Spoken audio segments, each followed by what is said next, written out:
Christopher Gardner, I've known him intimately for 52 years. I'm as stunned as he is that he's on the podium today because originally he was a philosophy major undergrad and all he really wanted to do was have a vegetarian restaurant.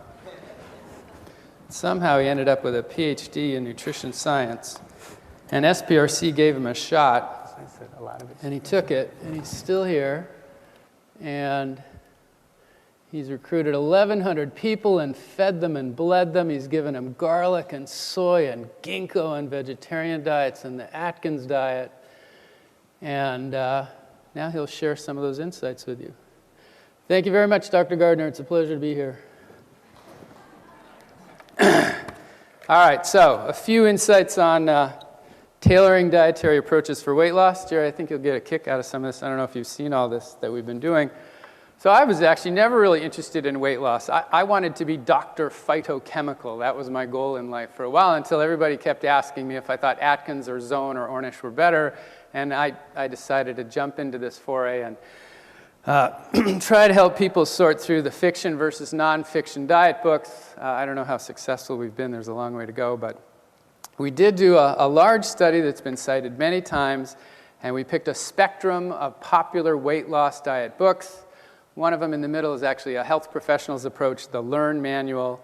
It's got a nice publication in JAMA, which caught me a brief moment of fame that introduced me to some really interesting people. And I'm going to share the main result with you, which is the least interesting part of this whole story. So the main result, after 12 months, among 311 women, among whom 80% came back 12 months later, was that the Atkins group fared a little better.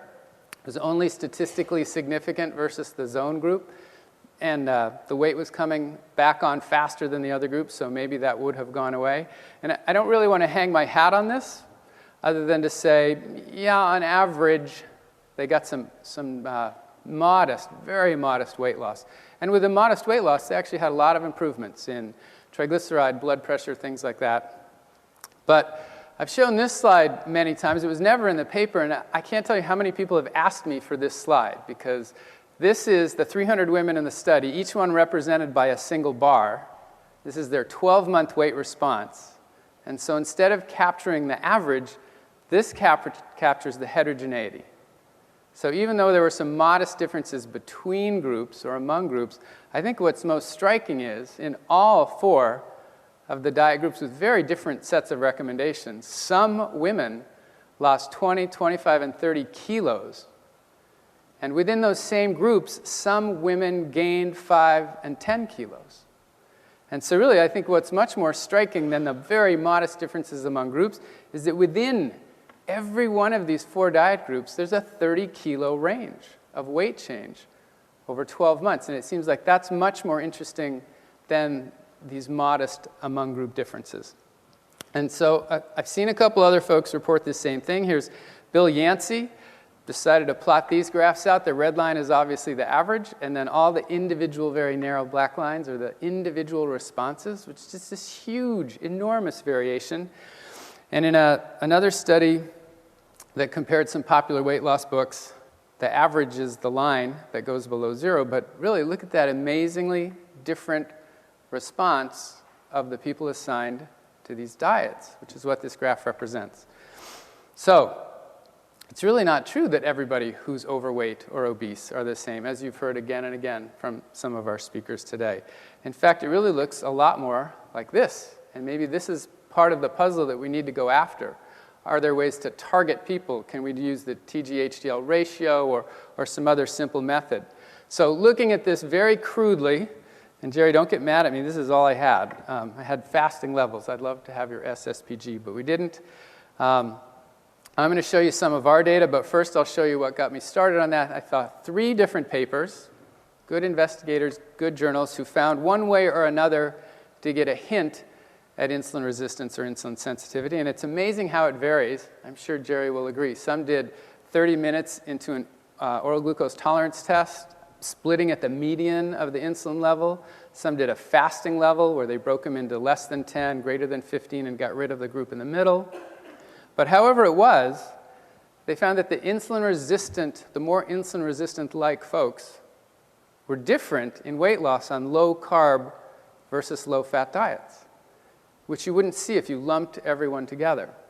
So I went back to our data and I said, okay, who has the lowest fat diet and who has the lowest carb diet? So these were our two extremes, the Ornish and the Atkins group, and that's the overall 12-month range of differences that we got. But we went back and took simple insulin tertiles, and Jerry, I did this for TG over HDLC. It was the same. I did it for TG tertiles. Didn't really matter. So what we've got in the top two lines are the most insulin-sensitive tertile by virtue of a fasting insulin less than 7, and the bottom two are the most insulin-resistant. Fasting insulin is greater than 10. And so really what you see here is, despite our main finding that there was a modest difference, in the insulin-sensitive group, they lost the same amount of weight, even if they're on Atkins or Ornish. Didn't really make any difference. And the one group that really stuck out was the crudely measured, more insulin-resistant people assigned to Ornish. That was the biggest difference relative to those who were insulin-resistant who were assigned to Atkins. So that's an enormous, I mean, they almost lost no weight at all if they went on the Ornish diet. And I have to say, they did not follow the Ornish diet very well. I'm not going to show these slides, but shooting for Ornish and falling short puts you smack dab in the middle of the national guidelines for a 30% fat diet. And so this is the 30% fat diet that we've been recommending for decades. And it looks like a third of the population, this might be exactly the wrong diet, especially as our population gets heavier and heavier and more insulin resistant. So to follow up on that, this is going to seem like a sidetrack, but bear with me. One of our postdocs, Sophia Al-Hassan, looked at our data. We have 4 diet groups. One of them doesn't have a good metric for adherence, but for the 3 popular diet books, we had adherence measures. And this is going to be stunning. I know several of you are going to fall out of your seat. This slide says, if you followed the diet you were assigned to, you lost weight. If you didn't follow the diet you were assigned to, you did not lose weight. We got that published. Can you imagine that? We got that published. But really, what crosses your mind when you think adherence or lack of adherence? When you hear lack of adherence, do you think weak-willed, not ready, things going on in your life? So we follow that up a little more, especially in terms of this insulin-resistant versus more insulin-sensitive group. And this is what Ariana McLean has been working on, so sorry, Ariana, to steal your results. They're almost published. She revised and resubmitted them, and they'll probably be accepted any day now. She has a different graphic, so I'm not reproducing her graphic. But picture this. This is the 12-month change in carbohydrate and fat intake in just the Atkins group, and just 2 of 3 tertiles, the lowest and the highest tertile of fasting insulin. So this is the crude measure, the proxy for insulin resistance. It doesn't really matter. At 2 months, they'd really lowered their carb and raised their fat. And then we have some recidivism. But at the end of 12 months, they're still quite a bit different than they were at baseline. So makes sense. They all got the same advice. They didn't know if they were insulin resistant or insulin sensitive. So wouldn't that same thing happen if you were assigned to Ornish? But apparently not. Apparently not even knowing if you were insulin resistant or insulin sensitive led you, if you were insulin resistant, to not adhere to the diet that you were assigned to. So by 12 months, their diet isn't any different than baseline. So this is fascinating. We've been telling all these people to go on a low-fat diet, which they have a hard time adhering to, and aren't losing weight. So could we quickly, clinically identify these people? Yes, Jerry just told you how.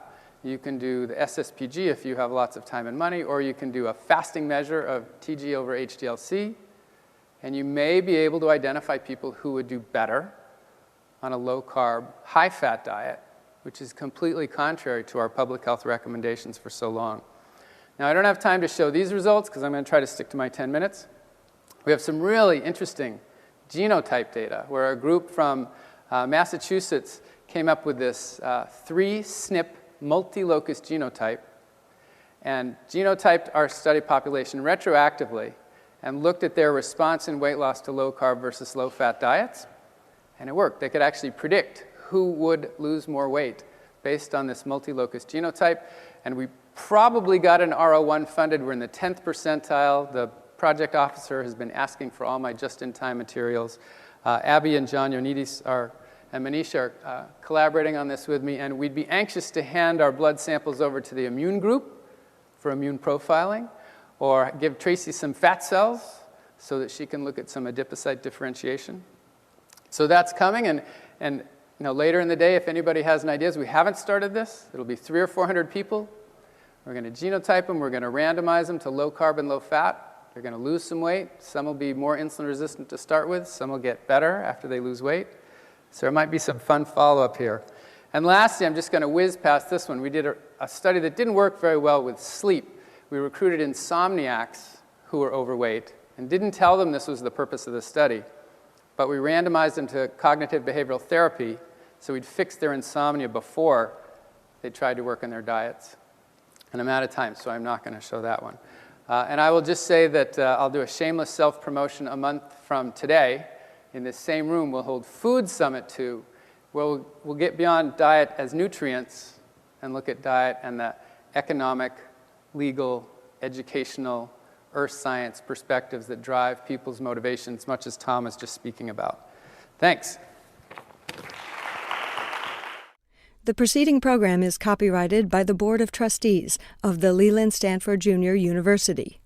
Please visit us at med.stanford.edu.